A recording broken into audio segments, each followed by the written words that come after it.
Mount Shasta and the Hollow Earth, a Conspiracy Corner mini-documentary. Mount Shasta, a prominent stratovolcano in Northern California, has long occupied a distinctive place in American esotericism. Beyond its geological significance and its visibility as a landmark in the Cascade Range, Shasta has been repeatedly interpreted as a site of hidden habitation and concealed passageways, most notably as an entrance to a hollow earth, an alleged subterranean realm inhabited by advanced beings. The claim is not a single doctrine but a composite tradition, assembled over time from speculative cosmologies, occult literature, and regional folklore. Its persistence owes less to any convergent body of evidence than to the mountain's physical characteristics, its cultural reception, and the interpretive flexibility of the hollow earth motif itself.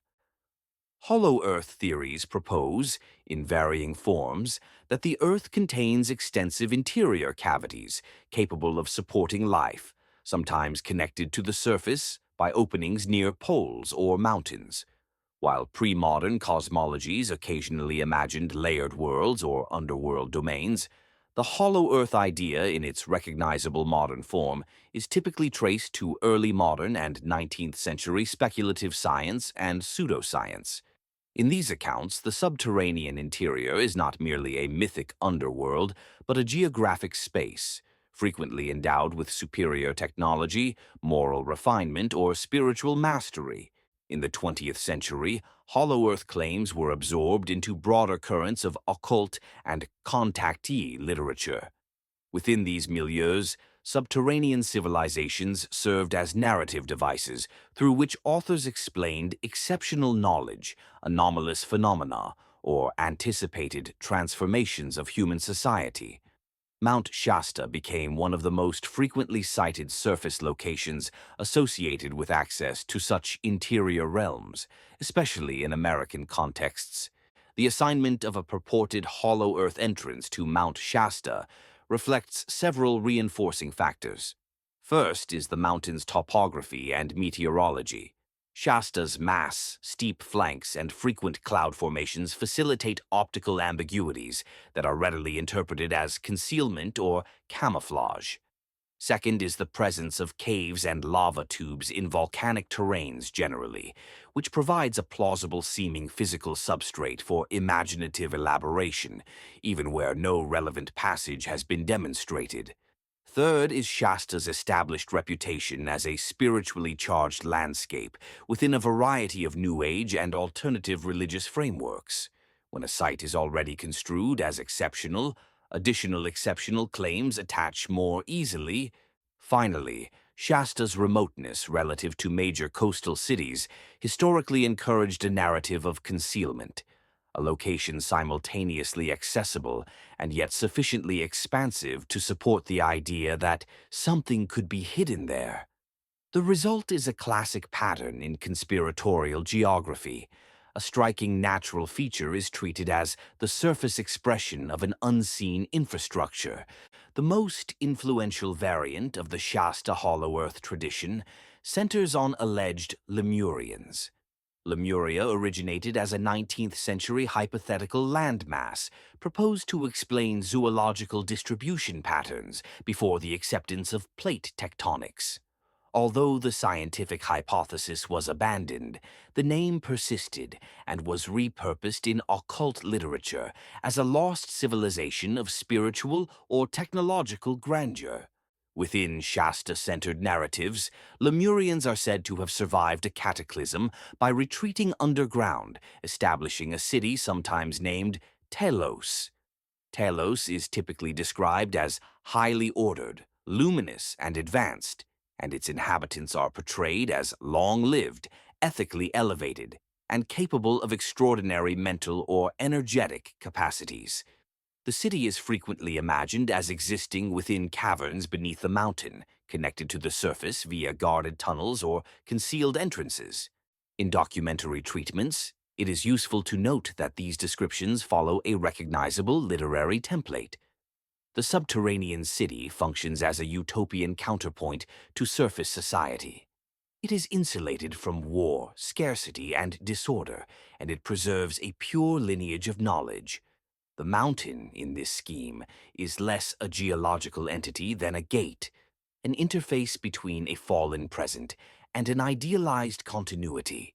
A recurring element in the Shasta tradition is the report of encounters with unusual persons, often described as tall, robed, serene, or possessing distinctive eyes, who appear in towns near the mountain, purchase supplies with unfamiliar currency, or communicate telepathically.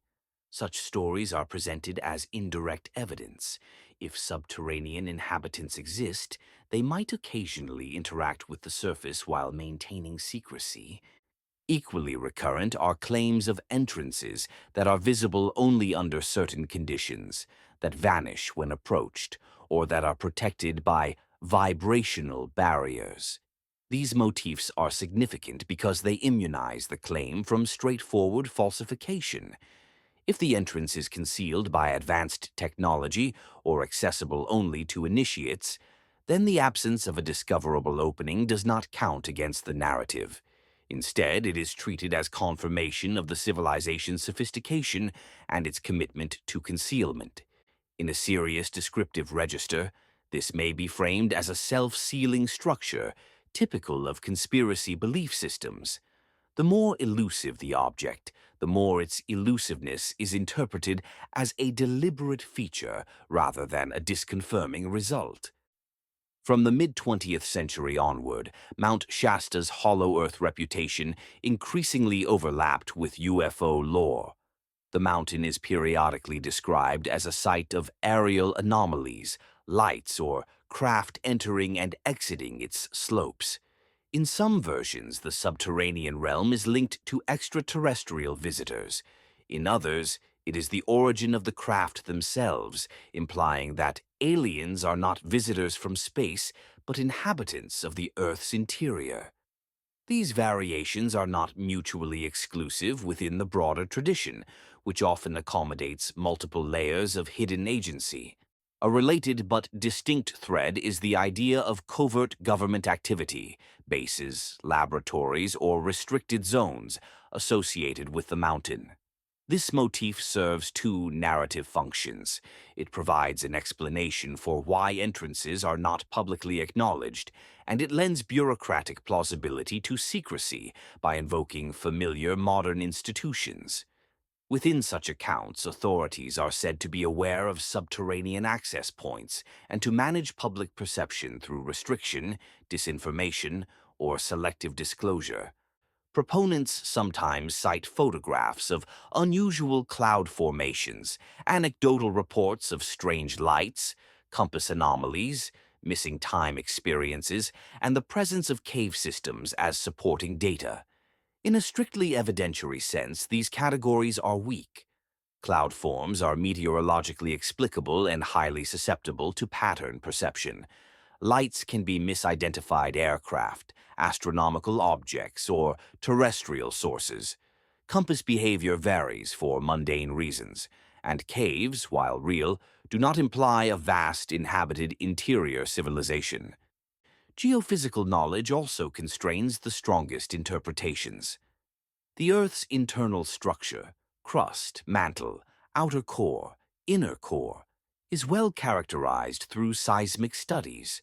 While there are cavities and complex structures within the crust, especially in volcanic and karst regions, the concept of a large, habitable hollow interior as a global feature is incompatible with established geophysics.